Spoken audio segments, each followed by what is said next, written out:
कोप्लैनरिटी of two lines. सो इसमें आपका कोप्लैनरिटी मतलब कि अगर आपको चेक करना है कि दो लाइन सेम प्लेन पे आ रही हैं या नहीं आ रही हैं। क्लियर? तो लाइंस की इक्वेशन किस फॉर्म में होती थी आपकी? R vector equals to A vector plus lambda b1 vector. ठीक है, ए प्लस लैम्डा बी की फॉर्म में होती थी। तो फर्स्ट लाइन के लिए हमने a1 प्लस लैम्डा b1 कर दिया। ठीक है, और दूसरी लाइन सपोज हमारे पास है a2 plus lambda b2। Clear? अब अगर हमें चेक करना है कि ये सेम प्लेन पे आ रही है या नहीं, ठीक है, तो उसके लिए हमें क्या करना पड़ेगा? a2 माइनस a1 निकालना पड़ेगा पहले।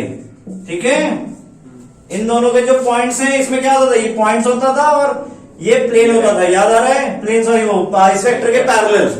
लाइन की इक्वेशन बनाने के लिए हमने दो चीज पढ़ी थी। एक तो पॉइंट पता होना चाहिए हमें जिस पॉइंट से लाइन पास हो रही है, और दूसरी चीज एक वेक्टर पता होना चाहिए जिसके वो पैरेलल है। ठीक है, तो वो बी वेक्टर होता था और ये पॉइंट होते थे आपके। क्लियर? तो a2 माइनस a1, ये पॉइंट्स का डिफरेंस हमें चाहिए।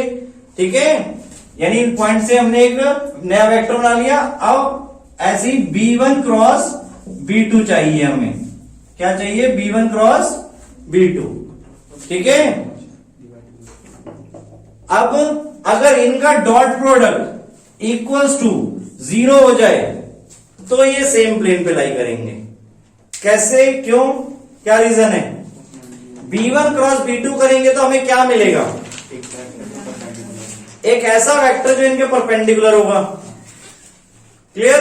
अगर ये पॉइंट भी उसके परपेंडिकुलर हैं तो मतलब ये दोनों सेम प्लेन पे लाई कर रहे हैं। आया समझ में? यानी हमने क्या किया, यहां पे इन दोनों वेक्टर्स का एक परपेंडिकुलर वेक्टर बनाया। क्लियर? और इनको माइनस किया तो ये उसी प्लेन पर ही है, अभी उसी लाइन पर है दोनों पॉइंट। ठीक है, अब ये जो वेक्टर बना है अगर वो इसके भी परपेंडिकुलर है, क्लियर, तो इट मींस क्या हो गया? आपकी ये दोनों लाइन सेम प्लेन पर हो गई। क्लियर हुआ पॉइंट? तो आपको अगर चेक करना है सिंपली, तो आपको क्या करना है? a2 माइनस a1 और b1 क्रॉस b2 का डॉट प्रोडक्ट करना है। डॉट प्रोडक्ट अगर 0 आ रहा है तो ये सेम प्लेन पर है, अदरवाइज नहीं है। ये तो हो गई आपकी वेक्टर फॉर्म से। अगर कार्टेशियन फॉर्म में आपकी इक्वेशंस ऑफ लाइन दी जाती थी तो कैसे दी जाती थी? x minus x1 upon a1 equals to y minus y1 upon b1 equals to z minus z1 upon c1।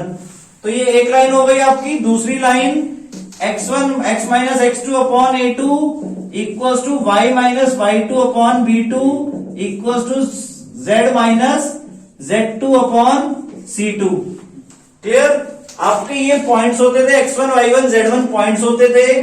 ठीक है, और x2 y2 z2 दूसरे का पॉइंट हो गया। और नीचे वाले जो होते थे आपके कंपोनेंट्स, वो किसके होते थे? वेक्टर जो उसके पैरेलल है। ठीक है, तो a1 b1 c1 b1 के वेक्टर के पार्ट्स हो गए, a2 b2 c2 b2 vector के पार्ट्स हो गए। अब अगर आपको कार्टेशियन फॉर्म में चेक करना है कि ये आपके कोप्लैनर है या नहीं, तो आपको क्या करना है? ऊपर फर्स्ट लाइन में, फर्स्ट रो में x2 minus x1 y2 minus y1 z2 minus z1 कर देना है। यानी पॉइंट्स का हमने देखो डिफरेंस निकाल दिया। ठीक है, और दूसरी रो में पहले वाले के जो पैरेलल वेक्टर है उसको लिख दिया, और दूसरी रो में दूसरे वाले के पैरेलल वेक्टर लिख दिए। क्लियर? अगर इसका डिटर्मिनेंट 0 आ रहा है तो ये आपके क्या हो जाएंगे? कोप्लैनर। अगर इसका डिटर्मिनेंट 0 आ रहा है तो। क्लियर? अगर अदरवाइज नहीं आ रहा है तो नहीं होंगे। क्लियर? तो कार्टेशियन फॉर्म में इस तरीके से आप चेक कर सकते हो।